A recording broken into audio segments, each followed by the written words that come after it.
எனக்கும் என்னுடைய சகோதரர்களுக்கும் எந்த திருச்சபைகளை கொடுத்தாலும் சரி, அந்த திருச்சபைக்கு நாங்கள் பாஸ்டாக போனோம்னா அந்த திருச்சபையில் முதல்ல யார் இருக்கணும்னா பிதாவாகிய தேவன், கர்த்தராகிய இயேசு கிறிஸ்து, பரிசுத்தாவியாகிய தேவன் அந்த திருச்சபையில் முதல்ல இருக்கணும். அதுக்கடுத்து தேவன் சொந்த வரியினால் எழுதி கொடுக்கப்பட்ட பரிசுத்த 10 கட்டளை அந்த சபையில் இருக்கு. அதற்கடுத்து அந்த 10 கட்டளையை அஸ்திபாரமாக வச்சு எழுதப்பட்ட 66 புத்தகங்கள் அடங்கிய வாக்குத்தத்த வசனங்கள் அந்த திருச்சபையில் இருக்கணும். மாத்திரமல்ல, அந்த 10 கற்பனையும் அந்த வாக்குத்தத்த வசனங்களையும் அடிப்படையாக வச்சு அஸ்திபாரமாக வச்சு எழுதப்பட்ட எலிஞ்சபெத் அம்மையாருடைய வார்த்தைகள் அந்த சபையில் இருக்கணும். அதுக்கப்புறமா தான் நம்ம அதிகாரிகள் பேசுகிற வார்த்தைகள், நம்ம மூப்பர்கள் பேசுகிற வார்த்தைகள், நம்முடைய போதகர்கள் பேசக்கூடிய வார்த்தைகள், நம்ம விசுவாசிகள் பேசக்கூடிய வார்த்தைகள் அந்த சபையில் இருக்க வேண்டும் என்று நாங்கள் இதை முதலாவது பிரசங்கிப்போம்.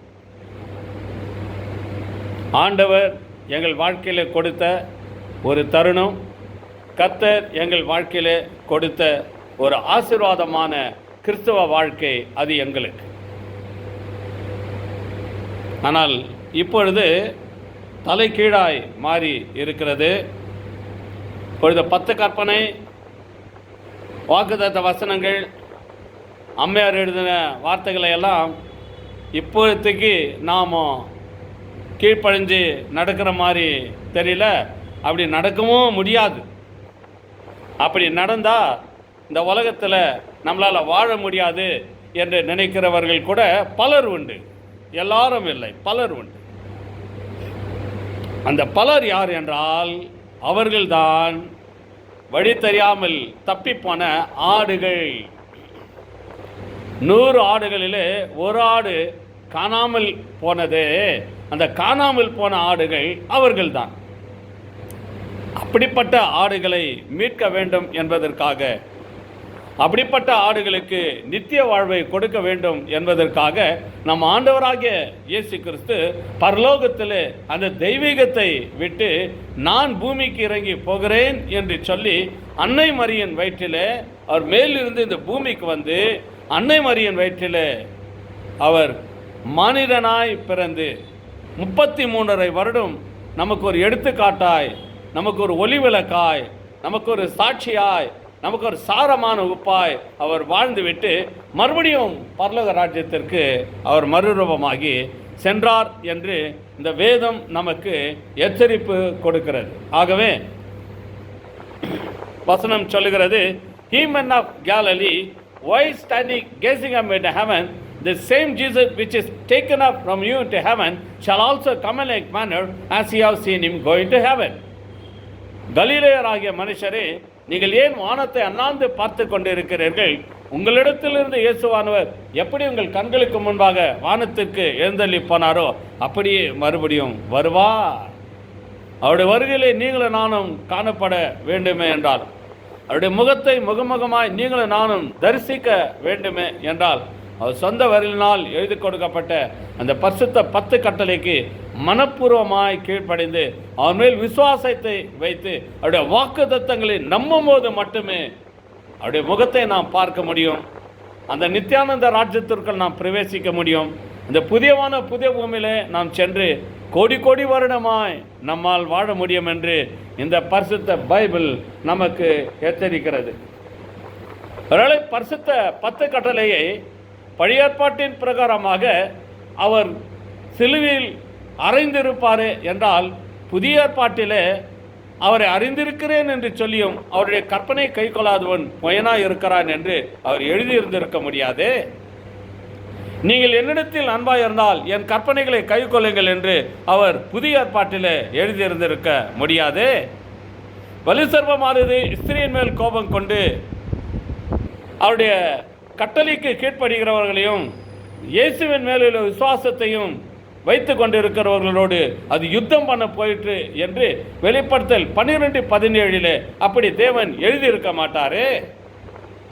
ஜீவ விருட்சத்தின் மேல் அதிகாரம் ஆவதற்கும் வாசல்கள் வழியாக நகரத்திற்குள் உட்பிரவேசிப்பதற்கும் அவருடைய கற்பனைகளின்படி செய்கிறவர்கள் பாக்கியவான்கள் என்று புதிய ஏற்பாட்டிலே எழுதியிருக்க மாட்டாரே. இயேசுவின் மேல் விசுவாசத்தையும் அவருடைய கற்பனையை காத்துக்கொள்ளுங்கள் என்று அந்த 10 கட்டளைகளை குறித்து அவர் புதிய ஏற்பாட்டில் எழுதியிருந்திருக்க முடியாது. பிரசங்கி 12:13 காரியத்தின் கடைத்தொகையை கேட்பமாக தேவனுக்கு பயந்து அவர் கற்பனைகளை கைக்கொள் எல்லா மனுஷர் மேலும் விழுந்த கடமை என்று பரிசுத்த 10 கட்டளைகளை குறித்து பல நூற்றுக்கணக்கான ஆயிரக்கணக்கான வசனங்களை இந்த வேதாகமத்தில் எழுதியிருக்கிறார். என் அன்பார்ந்த சகோதரனே சகோதரியே, இன்றைக்கு 10 கட்டளை ஒழிந்து போனது என்று சொல்லி அந்த பரிசுத்த 10 கட்டளையில் வரக்கூடிய ஓய்வு நாளை அவமதித்து அந்த ஓய்வு நாளை பரிசுத்தமாக ஆசரிக்க மேல் அதை நினைக்க விடாதபடிக்கு இந்த உலகத்தை மோசம் போகிற சத்ருவாகிய சாத்தான் பல கோடிக்கணக்கான கிறிஸ்தவர்களின் மனக்கண்களை குருடாக்கி போட்டு இருக்கிறானே. உங்களுடைய மனக்கண்களை திறக்க வேண்டுமா? உங்களுடைய ஞான கண்களை திறக்க வேண்டுமா? அந்த பரலோகத்திலிருந்து அந்த ஞானத்தை கேளுங்கள். கர்த்தர் பரலோக ஞானத்தெல்லாம் அவங்களை நிரப்புவார். மாத்திரமல்ல, அந்த சத்ருவாகிய சாத்தானுக்கு நீங்கள் எதிர்த்து நின்று அவனை ஜெயிக்க வேண்டுமே என்றால் அந்த தானியேல் புத்தகத்தையும் அந்த வெளிப்படுத்தின புத்தகத்தையும் நீங்கள் வீட்டில் உட்கார்ந்து பல முறை ஆராய்ந்து அறிந்து அதை படித்து அதனுடைய அர்த்தங்கள் என்ன என்று உங்களுக்கு தெரிந்தால் மட்டுமே அந்த 10 கற்பனைக்கான மதிப்பு, மரியாதை, மகிமை உங்களுக்கு தெரியும். அந்த 10 கட்டளையில் வரக்கூடிய அந்த ஓய்வு நாளுக்கான மகிமை, மரியாதை, மதிப்பு உங்களுக்கு தெரிய வரும். உதாரணமாக வெளிப்படுத்தல் 13:1-3 இப்படியாக சொல்கிறது. பின்பு நான் கடற்கரை மணல் மேல் நின்றேன். சமுத்திரத்திலிருந்து ஒரு மிருகம் எழும்பி வர கண்டேன். அதற்கு 7 தலைகளும் 10 கொம்புகளும் இருந்தன. அந்த கொம்புகளின் மேல் 10 முடிகளும் அந்த தலையின் மேல் 7 தூஷணமான நாமம் இருந்தன. நான் கண்ட மிருகம் சிறுத்தை போல் இருந்தது. அதன் கால்கள் கரடியின் கால்களைப் போலவும் அதன் வாய் சிங்கத்தின் வாயை போலவும் இருந்தது. பின்பு வலுசர்வமானது தன் பலத்தையும் தன் சிங்காசனத்தை மிக அதிகாரத்தை அதற்கு கொடுக்கப்பட்டது. அதன் தலையில் சாவுக்கேதுவான காயப்பட்டிருக்க கண்டேன். அந்த சாவுக்கேதுவான காயம் சுத்தமாக்கப்பட்டது. பூமியில் யார் ஆச்சரியத்தோடு இந்த மிருகத்தை பின்பற்றினார்கள். இந்த மாதிரி வெளிப்படுத்தல நிறைய வசனங்கள் இருக்குது. தானியேல் 7:24-25 என்ன சொல்றதுனாக்கா, உன்னதமானவருக்கு விரோதமாக வார்த்தையை பேசி உன்னதமானவருடைய பரிசுத்தவான்களை ஒடுக்கி காலங்களையும் பிரமாணையும் மாற்ற நினைப்பான். காலங்கள் அரைக்காலங்கள் செல்ல வரைக்கும் அவன் கையில் ஒப்புக் கொடுக்கப்படுவார்கள் அப்படின்னு வசனம் இருக்குது. இந்த முழுமையான வசனங்களுக்கெல்லாம் ஒரு உண்மையான அர்த்தம் என்னன்னு தெரிஞ்சால் மட்டுமே அந்த பரிசுத்தமான ஓய்வு நாளுக்கு ஆண்டவர் என்ன மகிமை, என்ன மதிப்பு, என்ன மரியாதை கொடுத்துருக்கிறாருன்னு உங்களுக்கு தெரிய வரும்.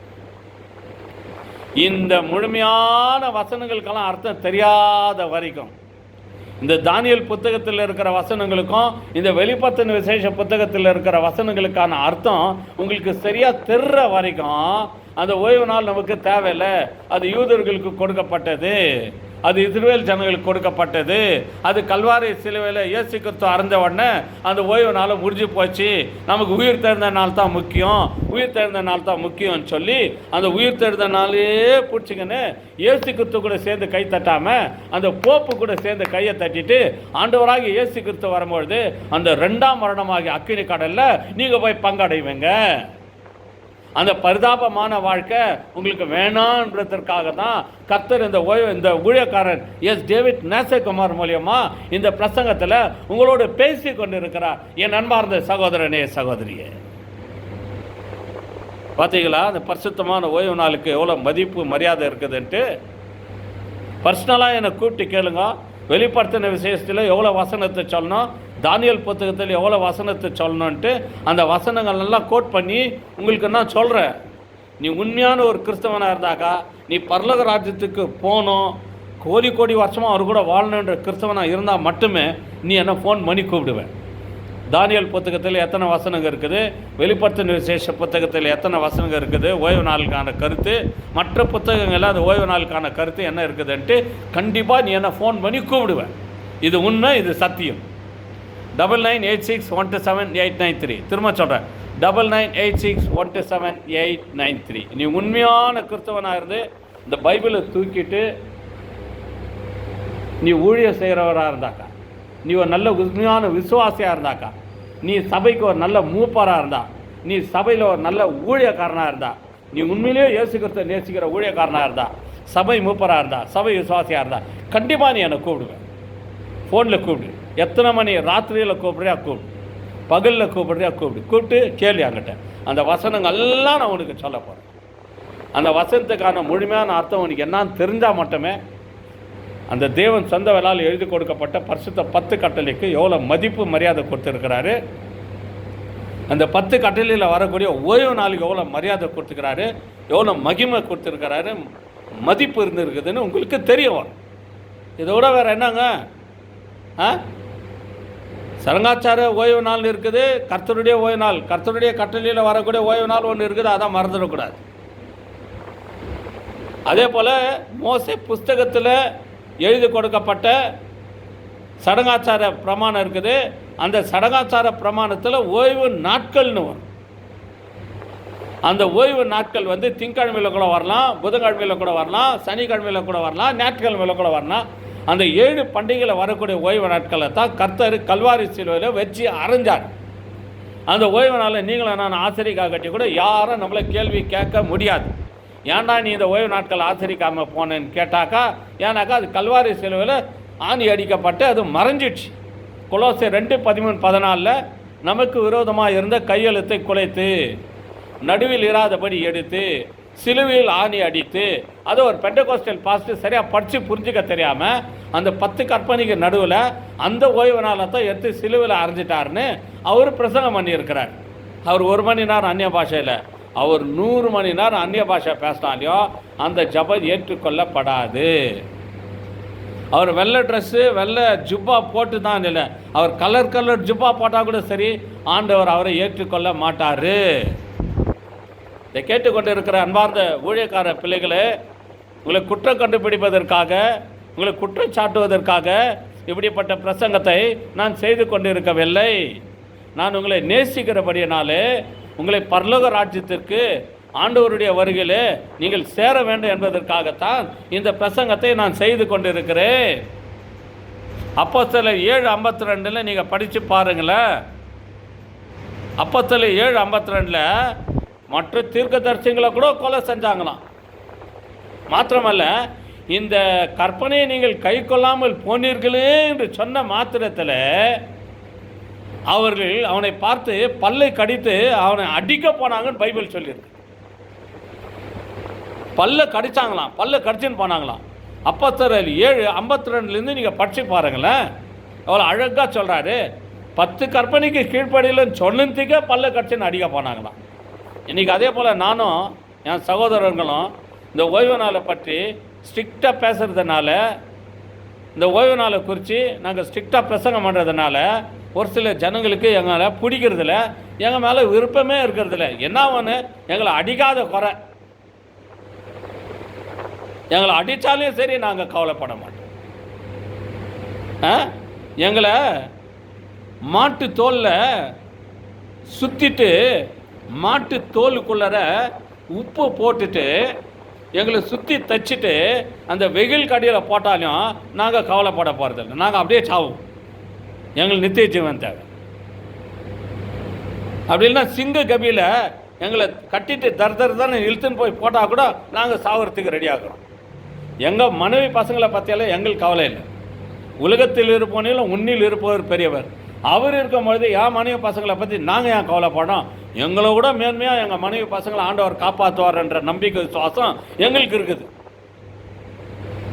அப்படி இல்லைன்னா எங்களை கொண்டு போயிட்டு ஒரு பெரிய அரங்கத்தில் அந்த கம்பத்தில் கட்டிட்டு பெட்ரோலை ஊற்றி கொளுத்திட்டு அவங்க எங்களுக்கு நாடக மேடம் மாதிரி எங்களை பார்த்து சிரித்து ரசித்து எங்களை சாவடிச்சாலே நாங்கள் கவலைப்பட மாட்டோம். ஏன்னா அந்த டார்க் ஏஜஸ் பீரியடை பற்றி நாங்கள் படிச்சிருக்கிறோம், அந்த இரத்த சாட்சிகளை பற்றி நாங்கள் படிச்சிருக்கிறோம். அந்த கிரேட் கான்ட்ரவர்சி புக்கில் கடைசி கால தீர்க்க தரிசனி அம்மையார் எலிஞ்சபெத் அம்மையார் மூலியமாக எழுதப்பட்ட அந்த வசனங்கள்லாம் நாங்கள் படித்து இன்றைக்கும் இரத்த சாட்சியாக சாகிறதுக்கு நாங்கள் ரெடியாக இருக்கிறோம். இன்னைக்கு கூட அதே மாதிரி இருந்தியா ஆண்டவர் உண்மையிலேயே உன்னை நேசித்து அந்த பரலோக ராஜ்யத்தை கொடுப்பாரு. இதனுடைய தொடர்ச்சி இன்னொரு பிரசங்கத்தில் இருக்கும். தொடர்ந்து கேளுங்க. கர்த்தர் உங்களை ஆசீர்வதிப்பாராக. ஆமேன், ஆமேன். என்னுடைய நம்பர் 9986127893. மாரநாதா, இயேசுவே நீர் சீக்கிரமாய் வாரும். அல்லேலூயா, ஆமேன்.